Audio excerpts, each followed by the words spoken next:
जय श्री ओम नमः सिद्धेभ्यं नमो अरिहन्ताणं नमो सिद्धाणं नमो आयर्याणं नमो वज्झायाणं नमो लोये सव्वसाहुणं मङ्गलं भगवान् वीरो मङ्गलं गौतमो गणी मङ्गलं कुन्दकुन्दार्यो जैनधर्मोऽस्तु मङ्गलं सर्वमङ्गलमाङ्गल्यं सर्वकल्याणकारकं प्रधानं सर्वधर्माणां जैनं जयतु शासनं जैनं जयतु शासनं जैनं जयतु शासनम। आचार्य वादीब सिंह सूरी द्वारा विरचित छत्र चूड़ामणि की चर्चा हम लोग कर रहे हैं, जिसमें हमारे 7 लम्हों तक की चर्चा कल संपूर्ण हो गई, जिसके अंत में उनका जीवनधर कुमार का विवाह कनक लंबा के साथ हो गया था। आज से अपने को 8वें लंब की शुरुआत करनी है। पेज नंबर 368 पर 8वें लंब का पहला श्लोक, जीवनधर कुमार का आदर्श गृहस्थ जीवन। अतः तत्करी पीड़ान्ते सक्त स्वान्तो भवस्तुधि तीरस्था खलु जीविंत न हि रागाब्दिगाहिनः। अन्वयार्थ, फिर कनकमाला से विवाह के अनंतर बुद्धिमान जीवनधर कुमार उसमें अधिक अनुराग युक्त नहीं हुए। देखिए, ज्ञानी तो है ही पहले से ही, तो उसमें जीवनधर कुमार जो हैं वो कनकमाला के साथ अति अनुराग युक्त नहीं हुए, ज़्यादा अनुरक्त नहीं हुए उनमें कनकमाला में। अत्र नीति, निश्चय से राग रूपी समुद्र के तट पर स्थित पुरुष जीते हैं, किंतु विषया राग रूपी समुद्र में अवगाहन करने वाले नहीं जीते हैं। अर्थात संसार में वे ही पुरुष सुखी हैं जो विषय भोगों की तृष्णा से में तटस्थ रहते हैं, उनमें तन्मय नहीं। शॉर्ट में ये बात बताना चाह रहे हैं कि विषयों में यदि आप विषय भोगों में तृष्णा ज़्यादा रखेंगे तो आप दुखी होंगे, और उनसे तटस्थ रहेंगे, तन्मय नहीं होंगे, तो आप सुखी होंगे। सरलार्थ, कनकमाला से विवाह करने के पश्चात भी जीवनधर कुमार अनासक्त भाव से अपनी पत्नी के साथ जीवन यापन करने लगे, क्योंकि राग रूपी समुद्र के किनारे रहने वाले मनुष्य ही सुखी रहते हैं। राग रूपी समुद्र में गोते लगाने वाले मनुष्य आकुल व्याकुल होकर दुख को प्रकट होते हैं। जो राग रूपी समुद्र में गोते लगाएगा, राग द्वेष करेगा, वो स्वाभाविक है कि वो दुख को प्राप्त होते हैं। विशेषार्थ, गृहस्थ जीवन में राग परिणाम तो रहेगा, पर यदि वह राग परिणाम मिथ्यात्व और अनंतानुबंधी कषाय के साथ का हो तो जीव को आकुलता रूप दुख का वेदन कराता है। उस जीव के मिथ्या मान्यता रहती है कि संसार के चेतन अचेतन परद्रव्य सुखरूप ही हैं। इस मिथ्या मान्यता को ही यहाँ राग रूपी समुद्र में गोते लगाना कहते हैं। क्या कहा जा रहा है कि जो गृहस्थ जीवन में राग परिणाम तो रहेगा, जो भी ज्ञानी भी जो गृहस्थ में रहेंगे, चक्रवर्ती तो 1 नहीं 2 नहीं 10 नहीं 96,000 विवाह करता है, मगर वो उनसे विरक्त रहते हुए उनके साथ रहता है। वैसे ये तो सारे पौराणिक चरित्रों की बात कर रहे हैं। हम लोग लौकिक जीवन में जो ऐतिहासिक पुरुष भी देखे हैं, जैसे जितने महापुरुष हुए हैं, जितने वो लोग अनासक्त रहते हैं विषयों से, फेम से या किसी और चीज़ से, जितने आप अनासक्त रहेंगे उतना आपको दुख कम होगा, राग उतना कम होगा, और जितने आसक्त होंगे उतना दुख, आपका आकुलता रूप दुख जो है वो बढ़ता जाएगा। उस जीव के मिथ्या मान्यता रहती है किसके? जो संसार के चेतन अचेतन परद्रव्यों को सुख रूप जानता है, जो ये जानता है कि मेरा सुख मेरे पत्नी में है, बच्चों में है, परिवार में है, मकान में है, गाड़ी में है, धंधे व्यापार में है, पैसे में है। इन सब में जो दुख सुख रूप अनुभव करता है, वास्तव में उनमें सुख है नहीं। सुख तो अपने भीतर ही भरा हुआ है। ये हम लोग पहले भी चर्चा कर चुके हैं कि सुख तो अपने अंदर से ही, आत्मा से ही उत्पन्न होने वाली वस्तु है। फिर भी दूसरी परद्रव्य में यदि सुख रूप की कल्पना करेंगे तो उनका वो भ्रम किसी न किसी दिन टूटेगा और उनको दुख भोगना पड़ेगा। इस मिथ्या मान्यता को ही यहाँ राग रूपी समुद्र में गोते लगाना कहा है। यदि गृहस्थ की श्रद्धा यथार्थ हो तो उसे मिथ्यात्व और अनंतानुबंधी कषाय जन्य राग नहीं रहता। अपितु अप्रत्याख्याना वर्णादि शेष 3 कषाय जन्य राग ही रहता है। देखिए पहले भी हमने बताया 4 कषाय चौकड़ी है। कषाय कौन सी है कि क्रोध, मान, माया, लोभ, ये 4 कषाय हैं और इनकी वापस चौकड़ी है कौन सी? अनंतानुबंधी, अप्रत्याख्यान, प्रत्याख्यान और संज्वलन। तो यहाँ पे क्या बताया कि मिथ्यात्व से रहित जो ज्ञानी जीव होते हैं वो गृहस्थ होते हुए भी मिथ्यात्व से रहित हैं और अनंतानुबंधी कषाय चौकड़ी से रहित हैं। भले ही उनके अप्रत्याख्यानावरण, प्रत्याख्यानावरण और संज्वलन कषाय चौकड़ी विद्यमान हैं, फिर भी वो उतना उनके राग तो है ये 3 कषाय चौकड़ी का, मगर फिर भी उतना नहीं है जितना अनंतानुबंधी में होता है। अनंतानुबंधी में क्या होता है कि आपका परद्रव्य के साथ एकत्व, ममत्व की भावना होती है, ठीक है ना, उस कारण से आपको दुख होता है।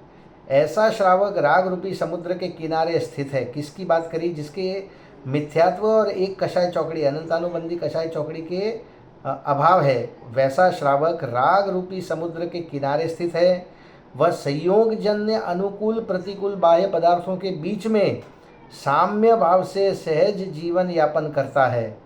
परद्रव्य सुख दुख दाता नहीं है, ऐसी उसकी दृढ़ श्रद्धा है। पर द्रव्य से ना तो मुझे सुख होगा ना ही मुझे दुख होगा, ऐसी उसको एकदम दृढ़ श्रद्धा है। अतः उसे आत्मोत्पन्न अनुपम सुख का अनुभव होता है। सम्यक श्रद्धा होने से सिद्ध भगवान को जिस जाति का अनाकुल सुख सदैव रहता है, उसी जाति के अल्प सुख का आनंद श्रावक भी लेते हैं। क्या बता रहे हैं यहाँ पे? सिद्ध परमात्मा जो है वो अनंत सुखी हैं, ठीक है ना, उनकी भी श्रद्धा सम्यक है, इसके लिए वो अनंत सुखी है। और जो श्रावक है वो संसारी होते हुए भी उसी जाति का सुख है उनको। सिद्धों की सुख की मात्रा अनंत है मगर जाति एक है, और सम्यक दृष्टि की और सिद्धों की सुख की जाति एक है, लेकिन सम्यक दृष्टि को सुख की मात्रा कम है, इसीलिए अल्प सुख का आनंद श्रावक भी लेता है। जीवनधर कुमार सम्यक दृष्टि श्रावक हैं, उन्हें यथार्थ श्रद्धा है, अतः उन्हें सीमित राग होने से पत्नी कनकमाला में भी मर्यादित ही राग है। यह राग भूमिका के अनुकूल होने से भूमिका का बाधक नहीं है, अतः यहाँ रागजन्य दुख का निषेध भी नहीं किया गया है। जितना राग उतना दुख, जिनवाणी के इस कथन को यथा योग्य समझना चाहिए। तत्व रसिक मनुष्यों को ज्ञान धारा और कर्म धारा का समीचीन ज्ञान होना चाहिए। देखिए ये जितना राग उतना दुख, यहाँ पे ये बोल्ड लेटर्स में बता दिया है, ये आप अपने डेली लाइफ में भी इसको अनुभव कर सकते हैं। देखिए कुछ सालों पहले कोरोना गया 2020-21 में, अब कोरोना में करोड़ों लोगों की मौत हो गई, करोड़ों लोगों की, हिंदुस्तान भर में या आप जहाँ रहते हैं उस शहर में भी हज़ारों लाखों की संख्या में लोगों की मौत हुई, मगर आपको दुख कितना हुआ उसके प्रति, उन मौतों के प्रति आपको दुख नहीं हुआ। हाँ, यदि आपका कोई रिश्तेदार, आपकी मम्मी पापा, भाई बहन, बुआ फूफा जी, मासा मासी, मामा, यदि आपके या आपका कोई फ्रेंड उसकी डेथ हुई हो या उसको कोरोना ही हुआ हो, भले वो होके ठीक हो गया हो, मगर जिस समय उसको वो कोरोना हुआ था उस समय आपको उतना दुख था कि कहीं मेरा ये जो मेरा रिलेटिव है मेरे से दूर ना हो जाए, ठीक है ना। तो इसीलिए कहा गया है कि जितना राग उतना दुख।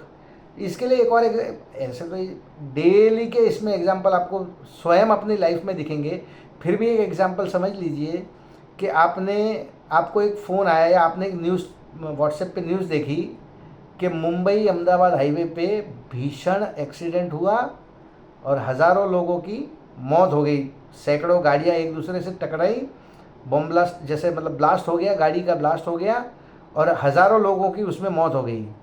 अब ये खबर सुन के आपको कितना दुख लगेगा। देखिए बुरा तो सबको लगता है किसी की भी मृत्यु पर, मगर उसमें अपना कोई नहीं था। और यदि आपको ये पता चले कि आपका कोई रिलेटिव मुंबई से अहमदाबाद बाय रोड ट्रैवल कर रहा था उसी समय और आपने उनको फ़ोन लगाने का प्रयास किया और उनका फ़ोन न लगे, तब आपको कितना दुख लगेगा। तो ये आप प्रत्यक्ष अनुभव कर सकते हैं कि जितना राग उतना दुख। जिनवाणी के इस कथन को यथा योग्य समझना चाहिए। तत्व रसिक मनुष्यों को ज्ञान धारा और कर्म धारा की समीचीन ज्ञान होता है। अगला श्लोक देखते हैं 2 नंबर का। ससुराल पक्ष का सहज वात्सल्य भाव।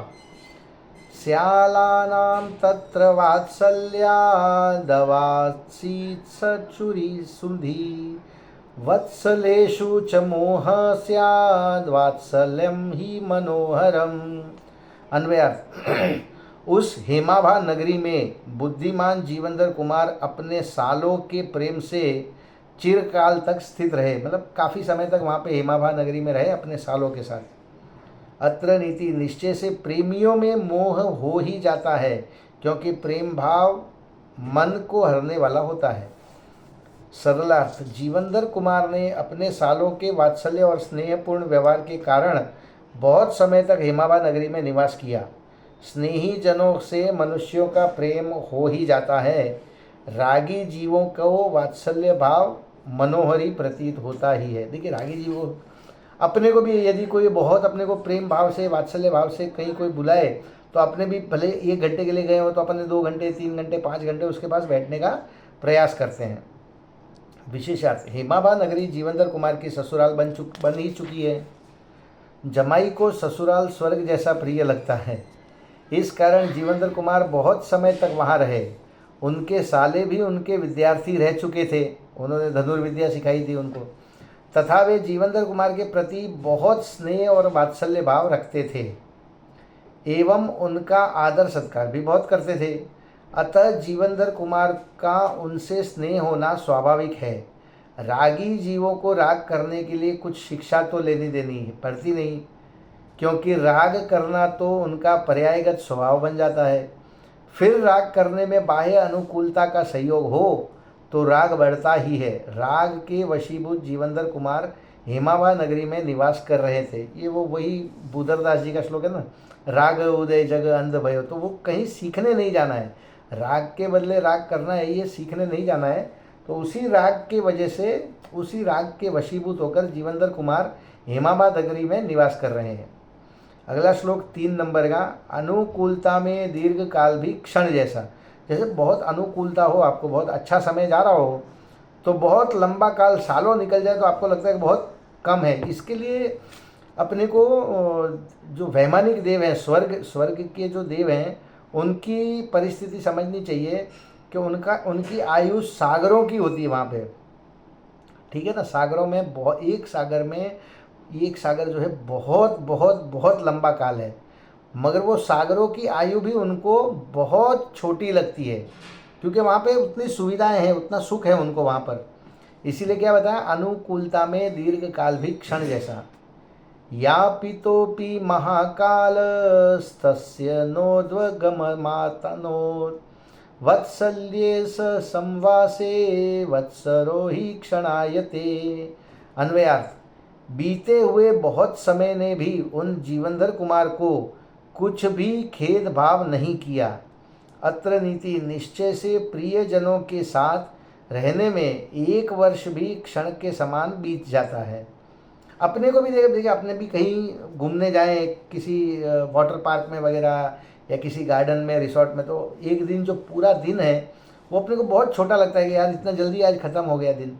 तो ये बहुत सहज स्वाभाविक स्थिति होती है। सरलार्थ। शिष्य साले तथा पत्नी कनकमाला के साथ आनंद पूर्वक रहते हुए बहुत समय व्यतीत हो गया, तथापि जीवनधर कुमार को नाम मात्र का भी खेद उत्पन्न नहीं हुआ, क्योंकि प्रियजनों के साथ सुखपूर्वक रहने पर वर्षों की कालावधि भी क्षण मात्र जैसी प्रतीत होती है। विशेषार्थ। बाह्य अनुकूलता होने पर रागी जीव को दीर्घ काल भी कुछ क्षणों जैसा ही लगता है। इसी कारण स्वर्ग और भोग भूमि में असंख्यात वर्षों का दीर्घ काल कब व्यतीत हो जाता है, इसका कुछ पता ही नहीं चलता। प्रतिकूलताओं में जीवों को अल्प समय बिताना भी बहुत कठिन लगता है। देखिए, दोनों बातें यहाँ पर बता दी। और जो स्वर्ग की मैंने बात बताई थी, स्वर्ग और भोग भूमि के भी जीवों की ऐसी स्थिति है, उनको सारी अनुकूलताएं हैं वहाँ पे। ना कमाने जाना है, ना कोई मेहनत करनी है, वो कल्प वृक्षों से सारी चीज़ें मिल जाती हैं और युगलिया जन्म लेते हैं। तो साथ में बहुत लंबे काल तक, वो असंख्यात वर्षों तक वहाँ पे व्यतीत हो जाता है, स्वर्गों में और भोग भूमि में। और इसके विपरीत जो दूसरी बात बताई कि प्रतिकूलताओं में जीवों को अल्प समय बिताना भी बहुत कठिन हो।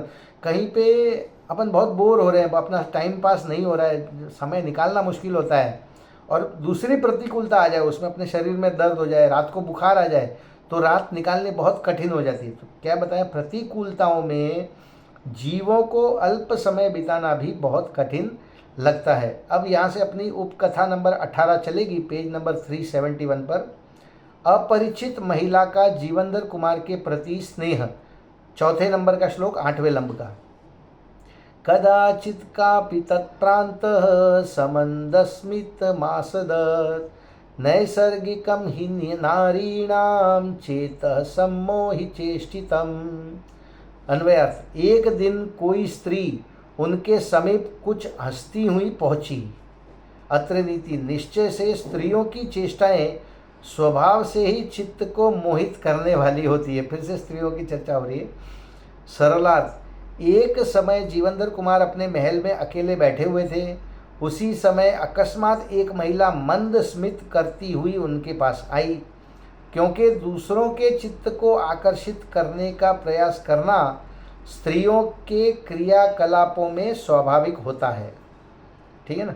विशेषार्थ, जैसे पानी ढलान की ओर स्वाभाविक गति से जाता है, दीपक की लौ आकाश की ओर जाती है, यह उनका स्वभाव ही है, वैसे ही स्त्रियों में दूसरे के चित्त को आकर्षित करने की चेष्टा या प्रयत्न स्वाभाविक ही होता है। अगला श्लोक 5 नंबर का। अपरिचित महिला से जीवंदर कुमार की वार्ता। अप्राक्षिता च साकूतां किमायातेति सादरः विविक्षालिंगतः ही स्यात् पृष्टु प्रश्न कुतूहलम्।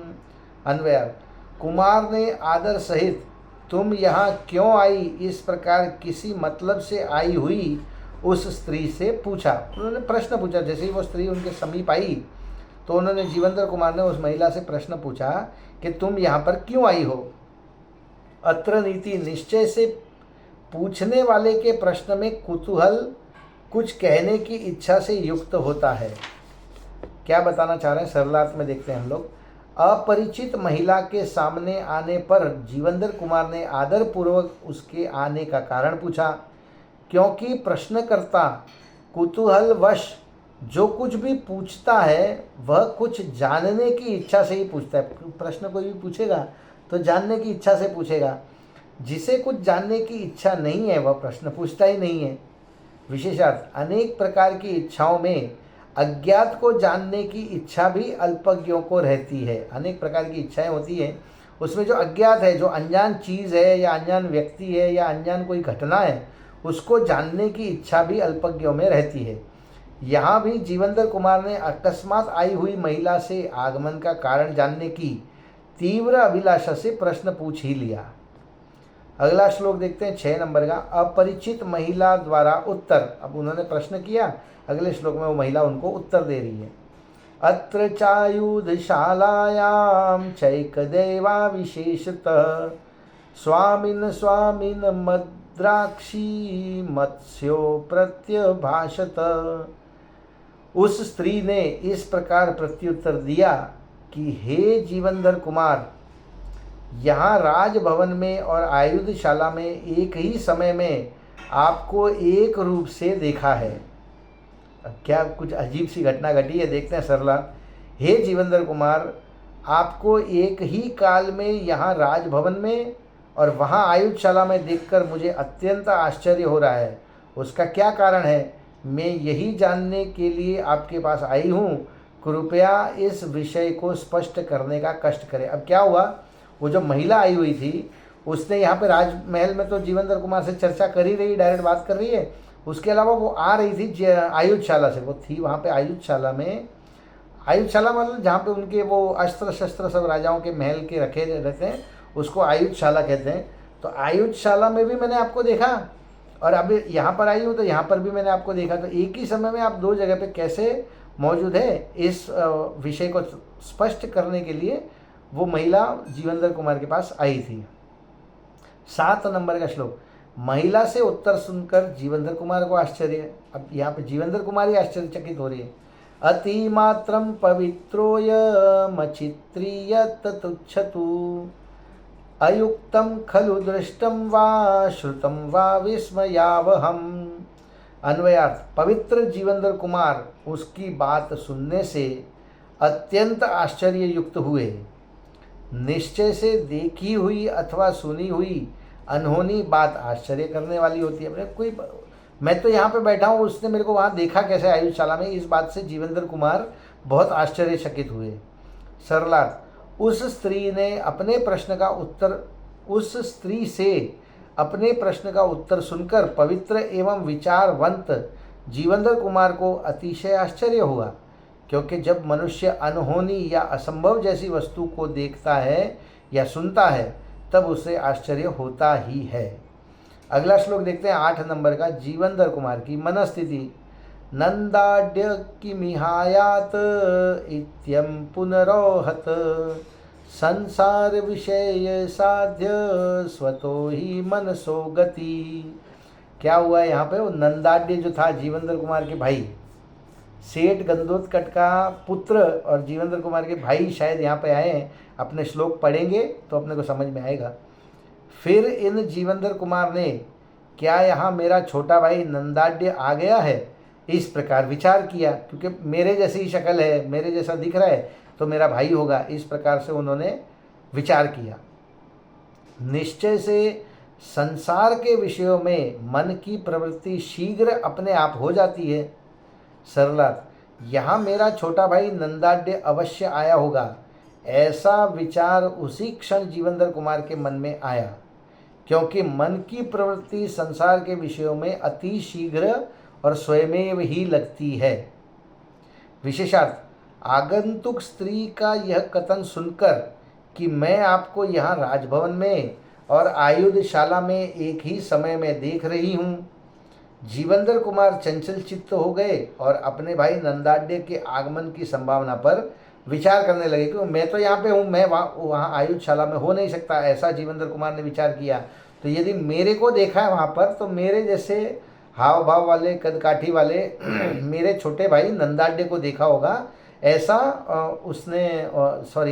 ऐसा जीवनधर कुमार ने विचार किया। यहाँ हमें यह विचारना चाहिए कि नंदाड्य और जीवनधर कुमार जुड़वा भाई तो है नहीं, सगे भाई भी नहीं है, चचेरे भाई भी नहीं है, मौसेरे भाई भी नहीं है, ठीक है ना। इतना ही नहीं, वे परस्पर जाति भाई भी नहीं है, क्योंकि जीवनधर कुमार तो क्षत्रिय हैं और नंदाड्य जो है वो वैश्य का पुत्र है, वणिज का पुत्र है, सेठ गंधोत्कच का पुत्र है वो। क्योंकि जीवनधर कुमार क्षत्रिय पुत्र है और नंदाड्य वैश्य पुत्र है। दोनों में इतना अंतर होने पर भी देखने वाले को एक जैसा ही भाषित होना महान आश्चर्य की बात है। इस शारीरिक समानता में नाम कर्म के उदय का आश्चर्यजनक स्वरूप हमें समझ में आता है। देखिए क्या बताना चाह रहे हैं, नंदाड्य और जीवनधर कुमार में वास्तविक तो कोई रिलेशन है नहीं, ठीक है, इस कथा में और दूसरों को नहीं पता, हमको पता है, लेकिन इस कैरेक्टर में, इस स्टोरी के कैरेक्टर्स को नहीं पता कि वो दोनों ना तो सगे भाई हैं, ना चचेरे मौसेरे भाई हैं, बराबर है, और परस्पर जाति भी दोनों की विरुद्ध है, एक क्षत्रिय है और एक वैश्य पुत्र है। फिर भी दोनों को देखने वालों को दोनों सेम ही लगे, तो ये बहुत आश्चर्य जैसी बात होती है। लेकिन आश्चर्य होने पर भी इस शारीरिक समानता में नाम कर्म के उदय का आश्चर्यजनक स्वरूप हमें समझ में आता है। नाम कर्म एक ऐसी कर्म की प्रकृति है जिससे अपने को शरीर की संरचना प्राप्त होती है, नाम कर्म की वजह से। तो ये अपने हाथ कैसे होंगे, मुंह कैसा होगा, नाक कैसा होगा, ये सब नाम कर्म की वजह से, उसके निमित्त से हमको मिलते हैं। तो ये दोनों में यदि समानता है तो इसमें नाम कर्म के उदय का आश्चर्यजनक स्वरूप है। अगला श्लोक देखते हैं 9 नंबर का, जीवनधर कुमार का आयुधशाला की ओर गमन। प्रागेव